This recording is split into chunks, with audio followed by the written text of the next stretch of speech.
Good morning. This is John from the Springs Mennonite Church. I'm here again today to share a thought with you. It's another week. In fact, we're getting close to the end of the month. January is rapidly moving along. And this week, I just want to share a couple of random thoughts with you as the week goes by. And I start out in Paul's second letter to the Corinthians. Now, I don't know how much Bible reading you do, but I do know that most people spend a lot more time in First Corinthians than they do in Second Corinthians. I'm not quite sure why that is. Maybe it's because it seems like the message is more important in the first letter, but who knows? So today I've picked Second Corinthians chapter 12 and beginning with verse 7. And here's what I'd like to share with you. Paul says, even though I have received wonderful revelations from God, to keep me from being proud, I was given a thorn in my flesh, a messenger from Satan to torment me, keep me from becoming proud. 3 times I begged the Lord to take it away. And each time he said, my grace is all you need. My power works best in weakness. So now I'm glad to boast that my weakness, so that the power of Christ can work through me.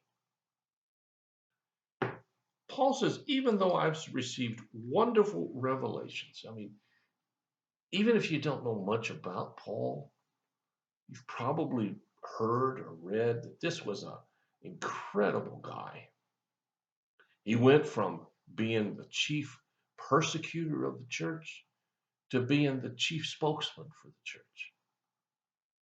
God changed him from being an absolute straight by the letter of the law Jew to a professing Christian and follower of the risen Jesus. What a transformation. And most of the New Testament comes from his hand. He was an incredible leader. And I've known some of those folks, and so have you. They just seem to be blessed with an amazing ability to see God and to trust God. And I find myself sometimes wishing and hoping that I could be anywhere near as good. Now, I don't know where you are in your walk with the Lord. I don't have any way to know that. I don't know whether you think God is always in charge and you don't worry about things, or whether you're one of these who just frets about every little, as, as said in the book, every dot and tittle. I don't know.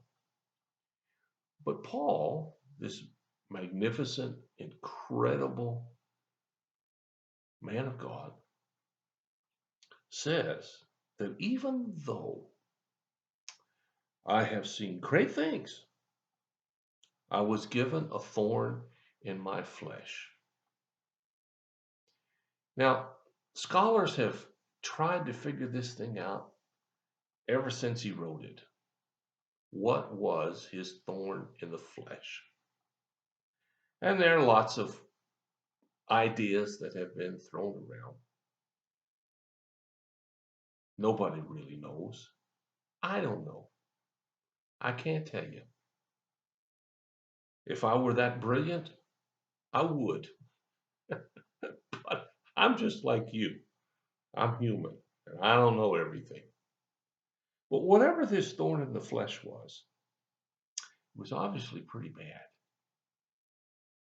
So, in spite of everything being wonderful and fantastic, something in Paul's life wasn't. So much so, it says here that 3 different times I begged the Lord. That's not asking, That's a lot stronger word than asking. I beg the Lord to take it away. 3 times. We don't know when. He doesn't tell us when. He doesn't give us the circumstances. He doesn't give us the situations. He just says 3 times, I begged God. Now, begging God is rather dramatic. It's a whole lot more intense than asking. Whatever this thorn in the flesh was, it was pretty bad. And every time he says that I begged God, I got the same answer. Don't you hate it when you get the same answer over and over again? The same answer he gets from God is, my grace is all you need. My power works best in weakness. Now, somehow we kind of think power works best in strength when we have the ability to control or force others to do what we want. In fact, the very definition of having power is to make people do what you want. I remember when I did my dad's funeral. I wasn't I wasn't young, but I wasn't old either. And all of my aunt and uncles were there. And these were people I had looked up to my whole life. And they were above me. But I still remember we were getting ready for the funeral and the family was all gathered and it was time to start. And I spoke up. As the minister, I spoke up and said, okay, everybody, I need you to come over here and sit down and listen for a minute. And you know what happened? Every one of them did it. Nobody said, who does he think he is? Nobody questioned it. They just responded accordingly. And I still can see that in my head thinking, wow, this is hard to believe. Now, that was an instance of using power in a good way. But it wasn't because I was strong. I mean, doing your dad's funeral is not the easiest thing in the world to do, particularly when you knew your dad wasn't a God-fearing man. But God's power works best when we're weak. Otherwise, it says here, we can get proud. Look at me. I try to tell my folks, my church, all the time, even in sermons. I'm not perfect. I mess up. And a lot of my personal illustrations are actually when I messed up, not when I succeeded. Because I don't want anybody to think that somehow I'm special. Now, I'm special in God's eyes. We all are. But that's not what I mean. It's only when I recognize that I can't do it myself that I give God the space and the ability to work through me. And the same is true for you. I don't know what may be tormenting you today.